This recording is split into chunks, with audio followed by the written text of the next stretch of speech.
Hello दोस्तों, ये एक कोलैबोरेशन वीडियो होने वाला है। इस कहानी का फर्स्ट पार्ट आपको इसी चैनल यानी मयूर हॉरर स्टोरीज पर देखने को मिलेगा और सेकंड पार्ट मेरे चैनल यानी कि डरावनी दास्तान पर मिलेगा। दोनों का लिंक डिस्क्रिप्शन में है।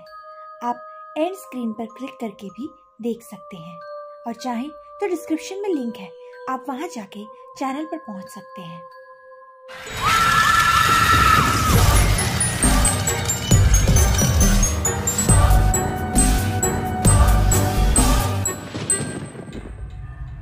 एक अप्रैल 2019 एसीपी समीर सक्सेना और उसकी पत्नी आस्था रात को एक पार्टी से अपने घर की तरफ जा रहे थे।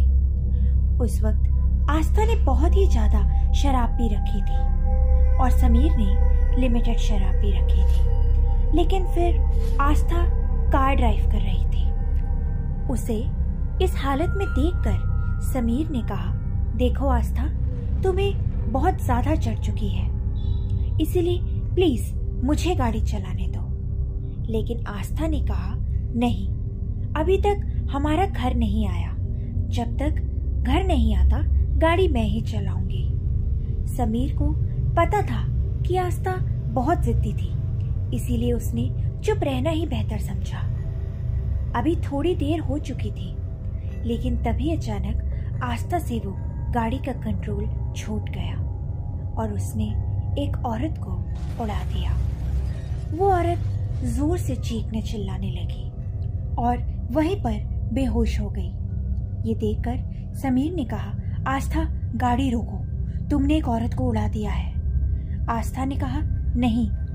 समीर ने कहा, आई सेड स्टॉप इट आस्था, तुमने एक्सीडेंट किया है। आस्था ने कहा, ओ माय लव डियर, शायद कोई कुत्ता गाड़ी के नीचे आ गया होगा और शराब की वजह से तुम्हें वो औरत नजर आई होगी। ये सुनकर समीर उस वक्त चुप रहा। कुछ देर बाद वो दोनों सही सलामत अपने घर पहुंच गए। दूसरे दिन समीर को अपने पुलिस डिपार्टमेंट से पता चला कि उस रात आस्था ने जिस औरत को गाड़ी से उड़ाया था, उस औरत की मौत उसी वक्त हो गई थी। ये सुनकर समीर आस्था दोनों को चिंता होने लगी। समीर पुलिस में था, इसीलिए उसने आराम से उस औरत की फाइल हमेशा के लिए क्लोज कर दी। 3 साल बाद 1 अप्रैल 2022 रात के 8 बजे उस वक्त आस्था अपने किचन रूम में खाना बना रही थी, लेकिन तभी वहां पर समीर आ गया। उसे देखकर आस्था ने कहा, समीर तुम इतनी जल्दी? समीर ने कहा, हाँ, क्या तुम किसी और को एक्सपेक्ट कर रही थी? आस्था ने कहा, नो वे, ये कैसी बात कर रहे हो डियर? समीर ने कहा, आई एम जस्ट जोकिंग आस्था। आस्था ने कहा, तुम फ्रेश होकर आओ, हम डिनर करते हैं। समीर ने कहा, हाँ, लेकिन उससे पहले मैं तुम्हें एक गुड न्यूज़ देना चाहता हूँ। इस पर आस्था ने कहा, प्लीज बताओ ना जल्दी, I am so excited. Sameer ने कहा, मुझे 4 दिन की छुट्टी मिल गई है, अब मैं पूरे 96 आवर्स तुम्हारे साथ ही रहूंगा। बोलो, क्या हम कहीं घूमने जाएं? आस्था ने कहा, वाओ, सो ब्रिलियंट, हम गोवा में घूमने जाएं और बहुत एंजॉय करेंगे। समीर ने कहा, तुम जैसा कहोगी वैसा ही होगा। आस्था ने कहा, तुम कितना ख्याल रखते हो मेरा, लव यू सो मच। सुबह हो चुकी थी।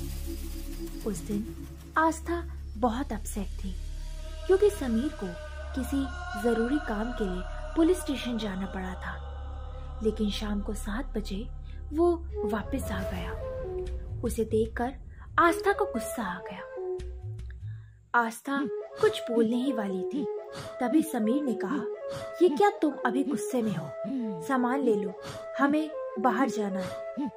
आस्था ने कहा, और कितना मूड ऑफ करोगे? अब क्या रेस्टोरेंट लेके जाओगे? समीर ने कहा, किसी ना किसी जगह तो हम जाएंगे। तुमने तो गोवा जाना था ना? चलो जल्दी से रेडी हो जाओ, सुबह तक हम गोवा पहुंच जाएंगे। समीर की ये बात सुनकर आस्था बहुत खुश हो गई और वो रेडी होने लगी, जिसके लिए वो वॉशरूम चली गई। थोड़ी देर बाद आस्था और समीर ने गोवा जाने के लिए निकलना बेहतर समझा। आस्था ने समीर से कहा, समीर, क्या हम तुम्हारे किसी मिशन के लिए गोवा जा रहे हैं या फिर हनीमून के लिए? समीर ने कहा, ऑफ कोर्स हनीमून के लिए डियर। आस्था ने कहा, तो मुझे पुलिस कार से क्यों लेकर जा रहे हो? समीर ने कहा, क्योंकि हमारी दूसरी गाड़ी खराब हो गई है। तब आस्था कहती है, लेकिन मुझे इस पुलिस कार में बहुत अजीब लग रहा है यार।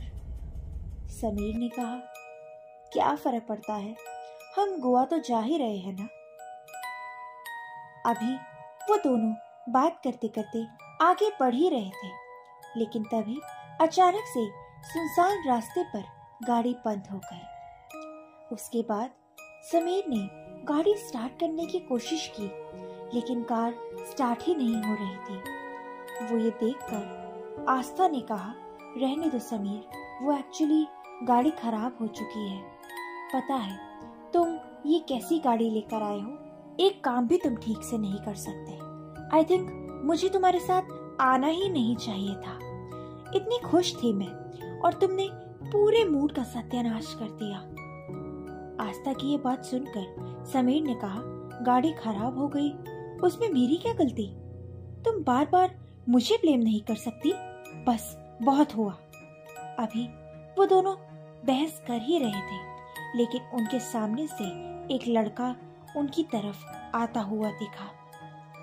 उस लड़के को देखकर समीर ने जल्दी कहा, ये लड़का कौन है और कहाँ जा रहा है? इस पर आस्था ने कहा, समीर ऐसे सोचो मत, जाओ उस लड़के से बात करो, शायद वो हमारे किसी काम आ जाए। उसके बाद समीर गाड़ी से उतरकर उस लड़के के सामने चला गया। उस लड़के को देखकर समीर ने कहा, हेलो, मैं समीर हूँ, पुलिस फ्रॉम मुंबई। इस पर उस लड़के ने कहा, क्या हुआ सर? समीर ने बोला, एक्चुअली हमारी गाड़ी खराब हो गई है, क्या तुम किसी कार मैकेनिक को जानते हो जो हमारे काम आ सके? वो लड़का झट से बोला, सर मैं ही कार मैकेनिक हूँ, पास में ही मेरा गैराज है। समीर उस लड़के की बात सुन के बहुत खुश हुआ और उस लड़के से कहा, प्लीज तुम हमारी गाड़ी ठीक कर दो ना। उस लड़के ने कहा, ठीक है चलिए अभी करता हूँ। उसके बाद उस मैकेनिक ने समीर की गाड़ी ठीक कर दी और वो वहां से चला गया। और फिर समीर और आस्था आगे का सफर करने लगे। अभी थोड़ी देर हो चुकी थी, लेकिन तभी अचानक कहीं से बहुत तेज डरावनी आवाजें आने लगी। वो सुनकर आस्था बहुत ही तेज डर गई और उसने समीर को गाड़ी तेज चलाने के लिए कहा। उसके बाद समीर ने अचानक गाड़ी का ब्रेक लगाया और फिर सामने का नज़ारा देख के वो दोनों बहुत ही ज़्यादा डर गए, क्योंकि उसके सामने रास्ते पर उसी मैकेनिक लड़के की डेड बॉडी पड़ी थी जिसने कुछ देर पहले इनकी गाड़ी को ठीक किया था। लाश को देखकर वो दोनों बहुत डर गए। समीर ने कहा, ये कैसे हो सकता है, मुझे अभी ये पास वाले पुलिस स्टेशन को इन्फॉर्म करना चाहिए। आस्था ने कहा, नो वे समीर, ये क्या कह रहे हो? समीर ने कहा, क्यों? आस्था ने कहा, देखो समीर, अब तुम जॉब पर नहीं हो, गोवा पहुंचो, चलो, वैसे भी ये आदमी मर चुका है। आस्था के आगे समीर की कुछ भी नहीं चली और दोनों आगे बढ़ गए। अभी थोड़ी देर हो चुकी थी, लेकिन तभी अचानक समीर के सामने एक डरावनी चुड़ैल का चेहरा आ गया, जिस वजह से वो डिस्ट्रैक्ट हो गया और उसने किसी को उड़ा दिया। उसके बाद समीर ने ब्रेक लगाया। इस पर आस्था ने कहा, क्या हुआ, तुमने ब्रेक क्यों लगाया? समीर ने कहा, आस्था, मुझसे किसी का एक्सीडेंट हो गया है। लगता है वो इंसान कहीं पीछे गिरा है। इस स्टोरी का पार्ट 2 सुनने के लिए डरावनी दास्तान चैनल पर जाएं। डिस्क्रिप्शन बॉक्स में लिंक है।